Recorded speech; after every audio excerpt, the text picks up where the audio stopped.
Alfredo, le agradezco por esta entrevista. No, al revés, las gracias son mías. El reto del Perú es crecer. Los pronósticos en el contexto global parecen desalentadores. Se necesita, dicen, digamos, coinciden, ¿no?, los expertos, en fin, del gran capital para inyectar, justamente, o dinamizar, quiero decir, la economía. La minería se ha estancado en este gobierno. ¿Cómo plantea usted este desafío? Son muchas preguntas en una, ¿no? Lo cual lo primero que quisiera decir es lo siguiente. Cuando yo estaba en el Banco Interamericano de Desarrollo, que estuve unos años trabajando ahí, estimulé a hacer unos estudios sobre China y América Latina. No los hice yo, lo hizo un grupo de economistas muy competentes. Y se estableció en esos estudios, igual que en estudios de otros organismos internacionales, que había una relación casi automática entre el crecimiento de China y el crecimiento de Sudamérica. El caso de México y de América Central era otra cosa, porque están más pegados a la locomotora americana.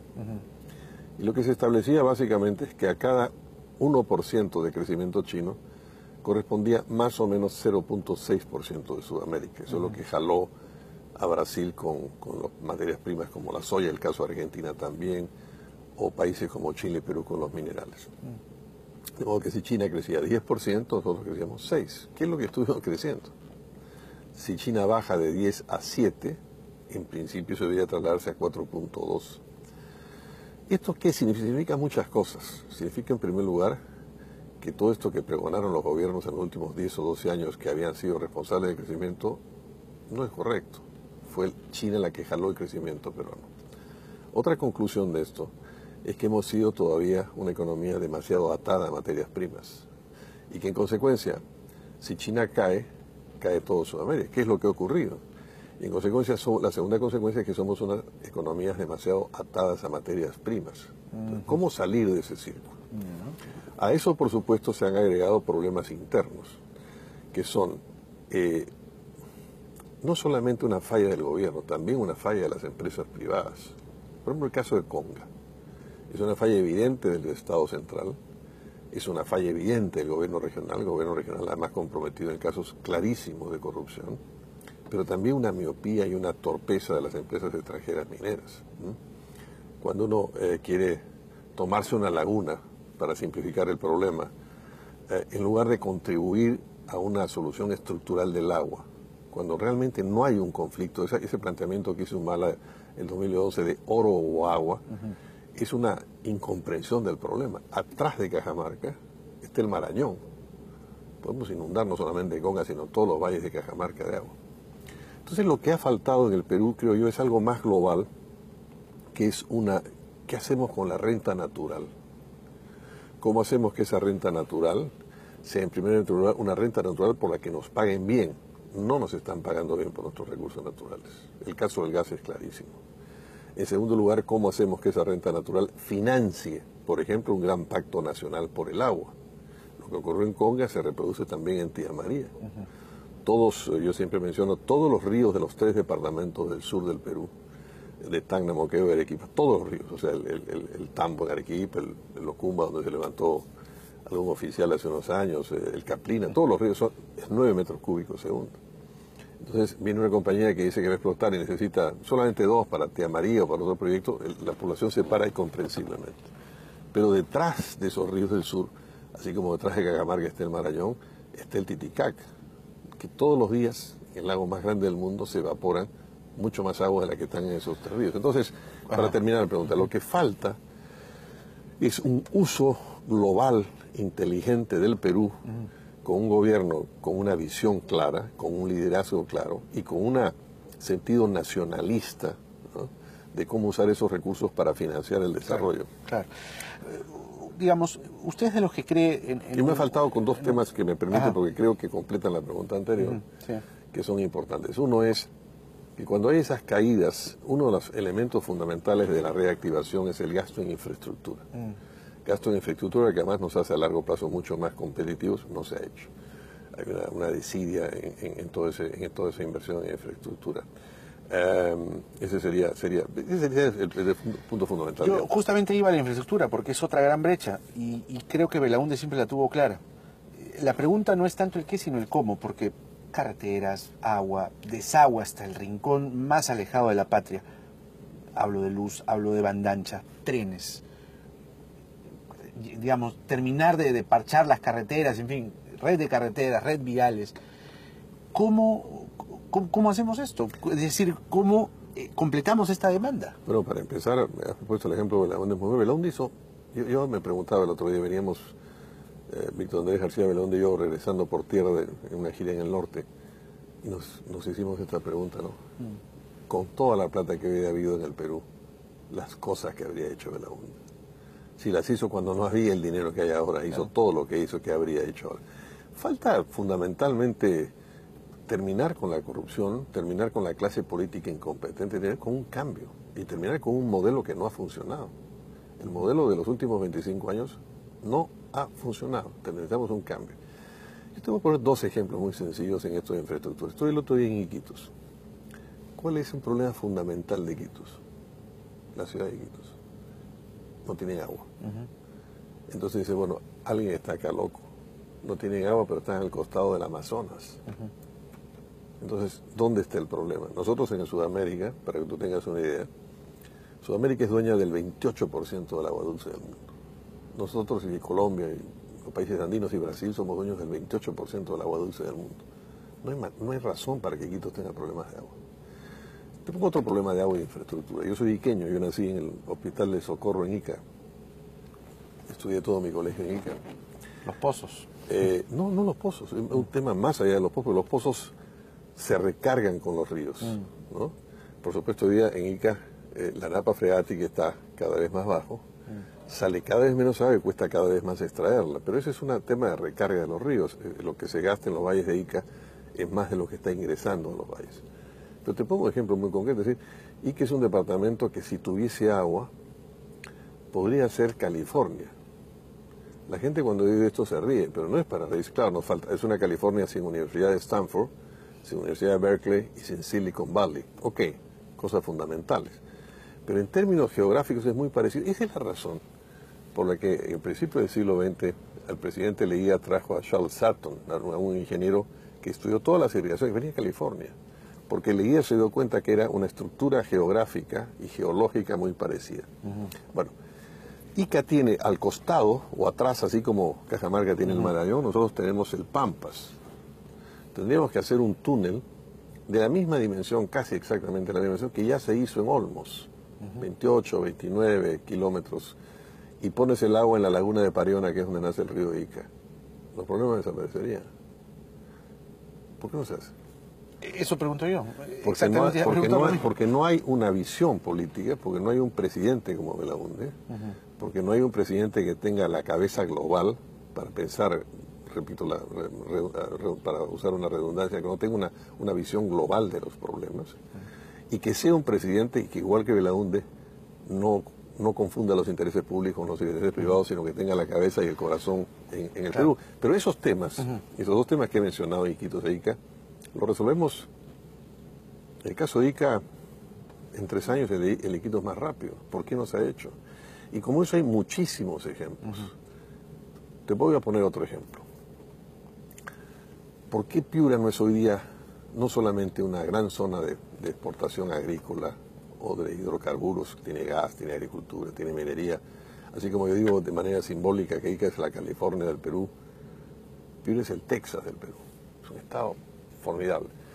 Y tiene muy cerca a Manaos, igual que lo tiene Iquitos, ¿no?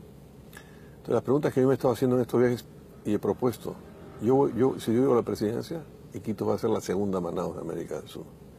Y vamos a triangular Manaos, que esté en el centro de la nada, en el Amazonas, que vende mucho, pero es mucho más lo que compra que lo que vende, porque es una ciudad ensambladora.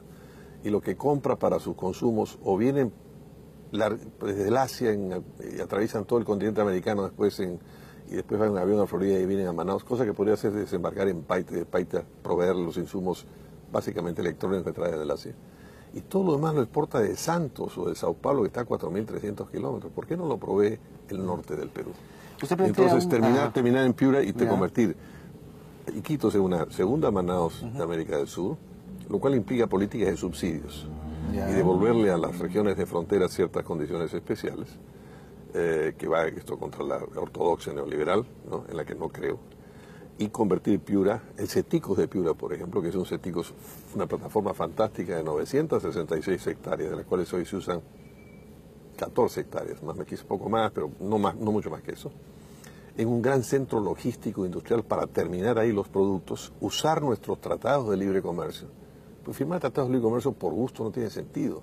Los tratados de libre comercio se hacen para exportar. Exacto. Es la exportación lo que hay que hacer. Y convertir ese Piura Paita en un gran centro logístico industrial. Son pequeños ejemplos de todo lo que se puede hacer. Usted plantea un cambio en la dirección del modelo. Sí. ¿Qué reconoce entonces de estos últimos 25 años del modelo fujimorista? Todo ese es muy buena pregunta. Todo eso es una discusión profundamente falsa y engañosa para beneficiar grandes grupos económicos. Es decir, entonces apenas uno dice lo que estoy diciendo yo, usted es un populista, usted quiere expropiar el gas. No, señor, yo no quiero expropiar el gas, quiero que me paguen por el gas lo que tienen que pagarme. Yo respeto los contratos, yo respeto la seguridad jurídica, pero yo sé sumar y restar. O sea, usted no va a romper contratos. No, yo creo en la seguridad jurídica. Yo no se trata de romper contratos. Renegociarlos. Pero sin duda ninguna. Entonces, yo sé lo que cuesta el gas. Yo es un tema que he estudiado profundamente. Yo he estado físicamente en Luisiana, donde es el único lugar donde más o menos se mide cuánto vale el millón de BTUs. Yo sé cuánto se paga el millón de BTUs y sé cuánto se está pagando en el Perú. De cuál es el precio de referencia para el contrato, de lo cual nos dan unas regalías, de lo que Perú está recibiendo es muy poco. Entonces, esencialmente, tu pregunta me lleva a la siguiente reflexión. Naturalmente no es que todo esté mal, ¿no? Oye, usted quiere volver, ¿no? El pasado del gobierno del señor Alan García fue un desastre. Los 2 millones % de inflación no se pueden repetir. Y él en su segundo gobierno corrió la ola china. El valor agregado que le puso al Perú fue el Teatro Nacional, financiado por sus empresas, las empresas privadas amigas de él. Pero esencialmente continuaron todo el mismo modelo. Entonces, es un modelo, Jaime, naturalmente tiene cosas positivas, algunos elementos son positivos, la macroeconomía tiene que manejarse bien. Yo creo que es importante la macroeconomía en donde los ingresos estén balanceados. Yo creo en los equilibrios fiscales. Yo creo en la poca deuda. Yo soy un admirador de Thomas Jefferson, el presidente americano cuya obsesión era que había que reducir la deuda americana porque la deuda estábamos nosotros castigando a los que vienen, ¿no? Sin embargo, ha sido un modelo, por ejemplo, de privatizaciones sin competencia, sin regulación. Hoy día el miembro de mi O sea, no es que estén mal, perdón, sino mal hechas. Faltó Estado, faltó regulación, faltó más competencia. Por ejemplo, hoy día Víctor Andrés García Belaúnde ha escrito un magnífico artículo sobre el Aeropuerto Internacional del Callao. 16 años sin inversión. O tenemos una empresa como LAN. Yo pagué ayer por ir a Trujillo $360, por ir a Trujillo en un viaje de 1 hora. Me pago un poco de dólares, me voy a Estados Unidos. Porque el otro día pagué en la empresa LAN $290 para ir de Arequipa a Cusco. Además el avión se malogró y no me han devuelto la plata. Ya. O por ejemplo, ¿por qué hay millones de familias, James, para entrar a cosas más de fondo y más serias que afectan a los ciudadanos peruanos? Hay muchas familias peruanas. Conmigo trabajan alguna gente cuyos están pagando el grueso de sus ingresos para pagar los intereses de sus deudas de consumo. Y entonces dices, bueno, muy bien, ¿y cuántos son esos intereses? Sacan la cuenta y están pagando 148%. A alguien le están robando la plata. ¿A qué está faltando en eso? Falta un Estado. Entonces, en resumen, ¿por qué creo que Acción Popular tiene un papel en esta elección y por qué voy a ser candidato? Porque creo que en el fondo una elección presidencial es una elección entre modelos. Es decir, ¿dónde quiere usted llevar al país en 5, en 10 o en 20 años? Yo me meto a esto porque estoy persuadido que el Perú puede ser perfectamente un país desarrollado del 2030 o del 2037. Para no extenderme mucho. Y hay 2 modelos solamente. O es el modelo fujimorista y todos los demás candidatos siguen. Todo lo que esté en la vitrina es más de lo mismo. Por eso el señor Kuczynski en segunda vuelta del 2011 apoyó a Keiko Fujimori y su socio, el señor Acuña, apoyó a Keiko Fujimori, ¿no? Ahora la vaca no se acuerda de cuando fue ternera. El señor García tenía una alianza real tácita con el fujimorismo en el Parlamento. Frente a eso, ¿qué hay? Frente a eso está el modelo de volver a las políticas de lo que yo llamo el desarrollismo democrático de Belaúnde. Naturalmente no es rehacer Belaúnde en el siglo XXI. Y no es estatismo tampoco. Nunca fue estatismo Belaúnde. Belaúnde, por el contrario, Pero Belaúnde estaba fue... bajo un esquema de la Constitución del 79 que permitía un Estado empresario, Bueno, ¿no? más que la Constitución estaba, como era natural, dentro de un esquema en América Latina. Pero lo esencial de Belaúnde es que fue muy promotor de la inversión privada, inversión nacional, ¿no? No había empresas brasileñas dominando, como en los últimos 25 años, casi todas las compras públicas, los consorcios, Claro. las construcciones públicas del Perú. Había mucha empresa peruana. Y era esencialmente la idea de que el Estado y la empresa privada juntos, y luego la otra cosa fundamental, las comunidades, la cooperación popular cambiaban esto, ¿no? Pero eso esencialmente, ¿cuál es el cambio del modelo? ¿Qué es lo que hay detrás? Oye, tenemos que pensar de una manera más autónoma y más nacionalista el Perú. Eso es lo que falta. Y luego terminar con la corrupción, y en eso Belaúnde es un ejemplo de honradez fundamental, como Paniagua, ¿no? Habló usted de las familias y antes del gas. Y yo junto esas dos variantes y digo, ¿por qué hasta hoy, teniendo tanto gas, cada familia peruana no tiene una conexión de gas? Te voy a poner un ejemplo que es muy buena la pregunta. Cuando yo creo que fui el primero que promovió el gasoducto surandino. Naturalmente yo como presidente no hubiera firmado a estos precios el contrato del gasoducto surandino. Es un contrato que empezó, el proyecto original era 1.800 millones, después hizo una concesión privada ya inflando mucho los precios, eran 5.000, terminó como una licitación de 7.300. Todos los años, tú, yo y todos los peruanos vamos a pagar durante 30 años un plus en la tarifa eléctrica para finalizar ese gasoducto. Yo tengo los números, que ese es un número. Entonces, pero mucho más grave, cuando yo defendía, salió todos los partidarios del modelo neoliberal, de este modelo fujimorista que todos los otros candidatos siguen, y muchos de ellos me atacaron. Y dicen, hay muchas maneras de llevar el cojo, así, hay muchas maneras. ¿Y por qué no han llevado el gas a Ayacucho?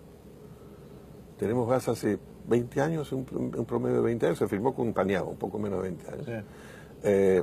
¿Por qué no se llevó el gas a Ayacucho? Que era además una ciudad emblemática de los problemas sociales del Perú, donde nació Sendero. ¿No hubiera sido inteligente poner gas en Ayacucho cuando el tubo pasa a muy pocos kilómetros de distancia? ¿Qué falló? No le interesaban las empresas privadas, porque eso es lo que hace el Estado.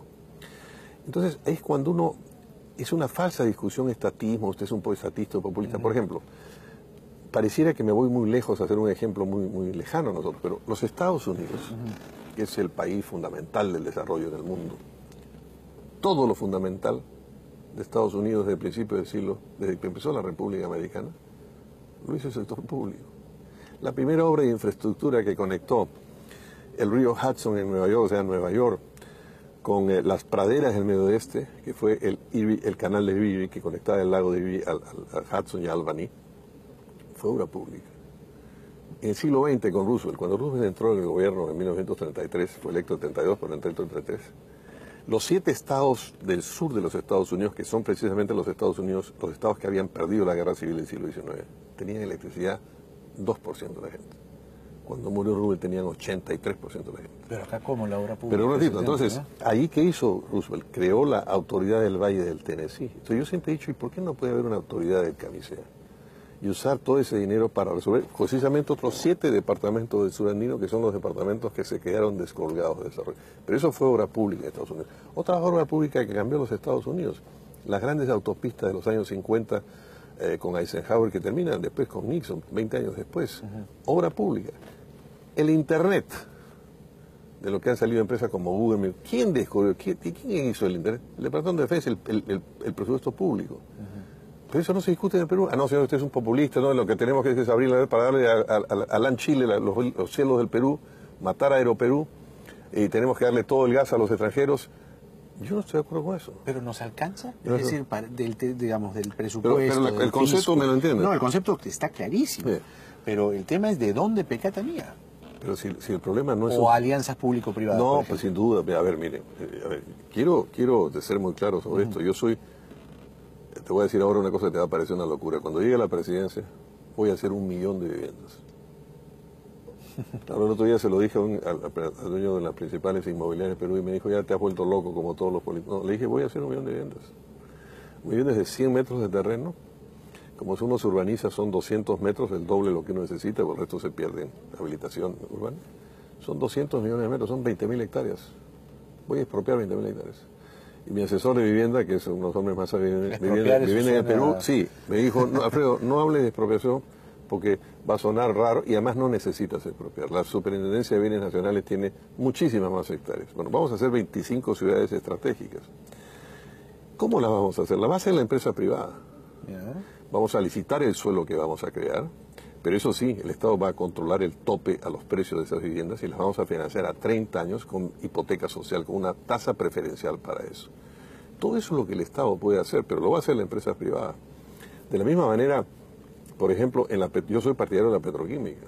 Yo creo que en la zona sur del Perú es fundamental crear una gran zona petroquímica que además no va a beneficiar solamente a un lugar, no es Hilo contra Matarani, sino es una zona alrededor de la cual además vamos a crear un gran tejido educativo. Yo por eso le he dicho a la gente, a los que promovieron originalmente el gas, oiga, comienzan poniendo ya, antes de que haya ningún tubo, un instituto superior tecnológico para preparar a la gente para que esté educada cuando esté la petroquímica.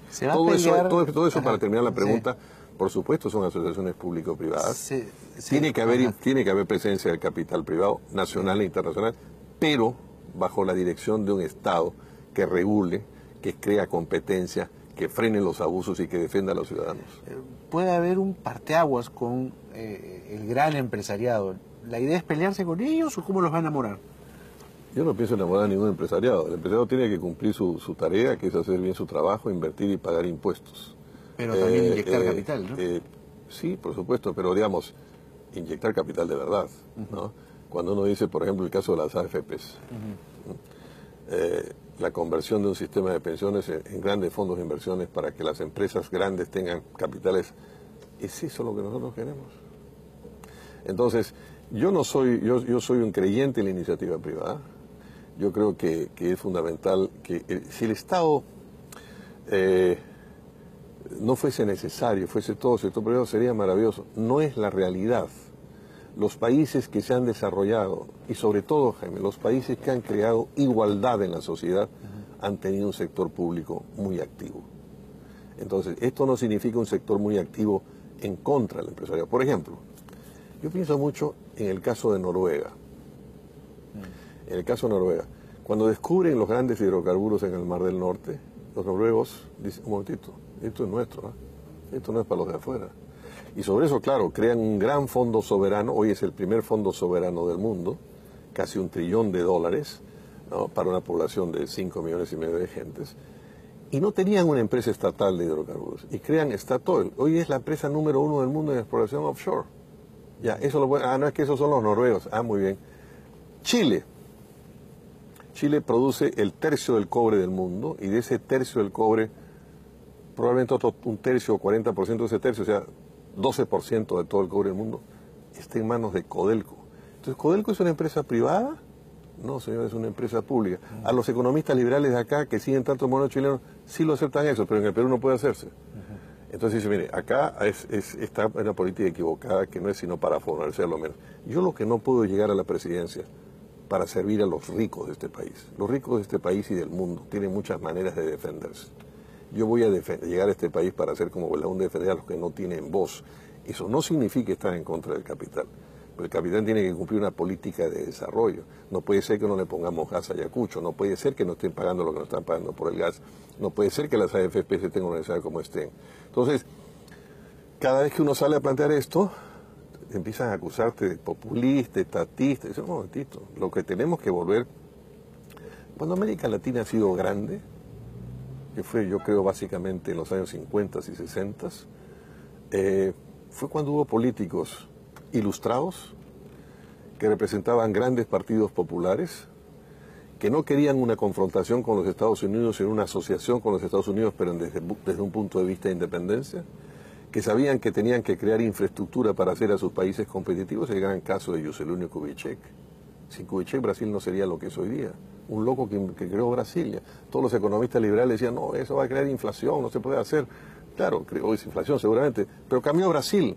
Ocupó todo el planalto que no estaba ocupada. Hasta Kubitschek, Brasil era una economía en un triángulo entre Minas Gerais, Río de Janeiro y Sao Paulo y quizás Río Grande do Sul. Cambió Brasil. Eso lo hizo un político, eso no lo hacen los empresarios. Quien cambió a Estados Unidos fue Roosevelt, no los empresarios, ¿no? Entonces, eso no significa estar en contra de los empresarios. Yo estoy a favor de los empresarios y creo que hay muchísimos grandes, medianos y pequeños empresarios que hacen una extraordinaria labor, tenemos que ir juntos, pero lo que falta es un Estado. Lo que está fallando en el Perú, para terminar mi reflexión, y te agradezco que pueda hablar de esta cosa que no se puede hablar nunca, es básicamente un programa, yo lo que he llamado eso, la reconquista del Perú por los peruanos. ¿Qué significa? Significa dos cosas básicas. A largo plazo tenemos que industrializarnos. Un país atado a materias primas no será nunca un país desarrollado. Esto no significa que vamos a penalizar la minería. Cuando viene una izquierda boba y dice, no, oro o agua, o no se puede hacer conga, no se puede... Oye, un momentito, vayan a los chilenos, el Salvador Allende dijo en Chile, el cobre es el salario de Chile. Vayan a decirle a los chilenos que no van a explotar el cobre, lo matan. De la misma manera yo creo que la minería y las materias primas son fundamentales en el Perú. Yo soy partidario de esa explotación. Soy partidario de que la empresa privada las explote, cumpliendo las leyes y cumpliendo las regulaciones. Pero no podemos quedarnos en eso. Tenemos que subir un piso más, y es un piso de industrialización. Para esa industrialización tenemos que hacer antes ponerle un piso competitivo de energía al Perú. Y el Perú puede ser un país, y es un país en términos de energía profundamente competitivo.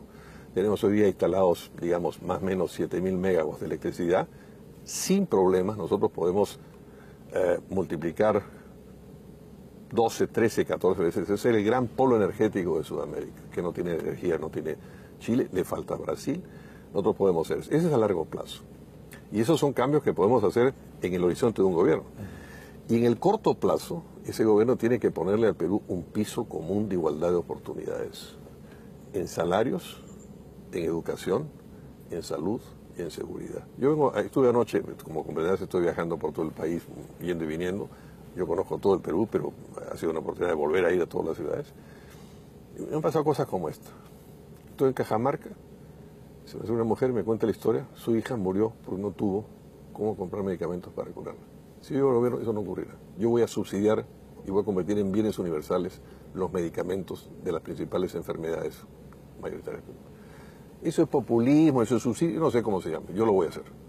Y voy a dar cobertura universal de salud. Estoy ayer en Trujillo. Estuve conversando con unos trabajadores de Chavimoche. Chavimoche es una experiencia fantástica, ¿no es cierto? De gran boom de la agroexportación. Bueno, los salarios son salarios, el salario mínimo, a veces un poquito menos del salario mínimo. No reciben ahora para navidades aguinaldos, no tienen contratos, no tienen seguro, no tienen jubilación. Eso se terminó. Nosotros tenemos que crear, vamos a aumentar el salario mínimo. Ahora, eso se llama, ¿cómo se llama eso? No sé cómo se llama. Yo le llamo desarrollismo democrático. Creo que esto es lo que el Perú necesita un cambio. No vaya a ser heterodoxia, ¿no? Voy a ser heterodoxia también, ¿sí? Lo que pasa es que las heterodoxias no son el manejo macroeconómico, ¿no? Yo soy un creyente, yo soy un conservador fiscal. No la heterodoxia de García. Sí, no, eso fue una irresponsabilidad y fue mi enfrentamiento con su política económica. Yo me enfrenté a la política económica porque me pareció desde el primer día una profunda irresponsabilidad. Yo soy un conservador fiscal. Yo soy un hombre que aborrece la deuda pública y la privada. Pero soy también un creyente en el estado de bienestar. Y eso hoy día en el Perú rompe modelos porque nos hemos acostumbrado. Hay una nube de opinión, pero es una nube de opinión probablemente interesada, ¿no? Que defiende grandes intereses. Yo, Jaime, no pertenezco a la casta política. Y yo tampoco pertenezco al mundo de los grandes negocios. Yo soy algo muy modesto. Yo soy un provinciano, ¿no? Y soy un periodista provinciano. Y me he pasado la vida viajando por el Perú, lo conozco creo que muy bien, estudiando el Perú, escribiendo sobre el Perú, y yo no tengo ataduras con nadie, yo no tengo compromisos con los grupos de poder económico. Yo creo que digamos, el ejemplo de Belaúnde es un ejemplo fantástico. No es el presidente preferido del CADE, pero es el presidente que cambió el Perú. Gracias, Alfredo. Muchas gracias. Muchas gracias.